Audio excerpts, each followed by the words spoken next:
we also have to follow the law and the protocols.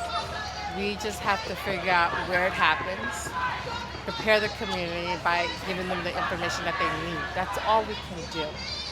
If a raid happens, take down the ICE officer's information, take down the client that's being taken information. That is all that we can do. I mean, we don't know what he's gonna do. So we just have to wait and prepare when he does it. There is a greater chance somehow of finding quote unquote for temporary protected status and to bring back the right to shelter in New York City. We will continue to do our Know Your Rights workshops. We're going to continue to share information on how to navigate any ICE enforcement, no matter where you are in New York State, whether that's in New York City or if you're navigating traffic upstate. We will stand by our community and practice community care. And frankly, that is the best tool we have to make sure that people do not enter the deportation and detention pipeline. That he had $6.9 billion he had to spend on migrants. I also want to make sure I point out the asylum seekers, the long-standing immigrants it's not even coping. It's just like, what do I do?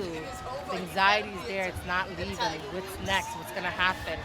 They keep asking, and I don't have answers, and that's what makes it worse. They're looking to me for answers, and normally I have answers, but right now I don't. No fear!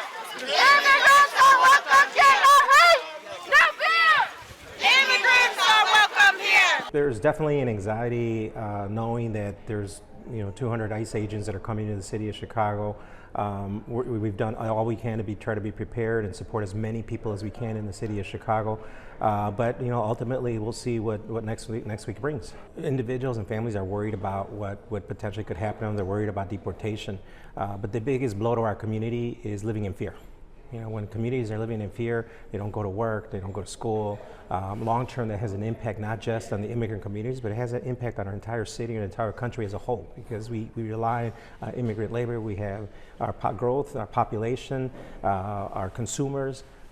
A very large portion of them are immigrants that are coming into the U.S. And so when they're in fear, it impacts all of us. We need to comply with the law. So while we need to comply, that doesn't mean we need to aid or support any efforts that are going to put individuals or families in harm's way or cause trauma to our communities. No a un Estados Unidos fascista. Alto a la. He wants to make Chicago and Denver and all, these other places ground zero for these mass deportations, for these roundups, and make an example out of a sanctuary city like Chicago.